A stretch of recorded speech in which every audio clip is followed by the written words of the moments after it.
নেত্রকোনা জেলা মদন থানার যে মহিলা মাদ্রাসার 11 বছরের যে মোতামিন সাহেবকে ধর্ষণের অভিযোগ করা হয়েছে, সেই হজরত এখন চ্যালেঞ্জ দিয়েছে ওনাকে ডিএন চেক করা হোক।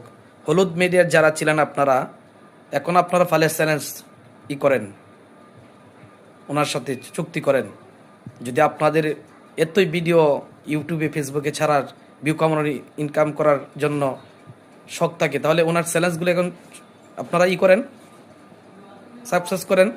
যদি আপনারা সততা হয়ে থাকেন, উনি সততার জন্যই বলি চ্যালেঞ্জ দিয়েছে আপনাদেরকে। ইনশাল্লাহ ওলামা একরামরা এই কাজগুলো করতে পারে নাই। আপনারা হলুদ মিডিয়ারা কওমি মাদ্রাসাকে অপমান করার জন্য, লাঞ্ছিত করার জন্য, ওলামা একরামদেরকে লাঞ্ছিত করার জন্য সবসময় পিছিয়ে লেগে থাকেন।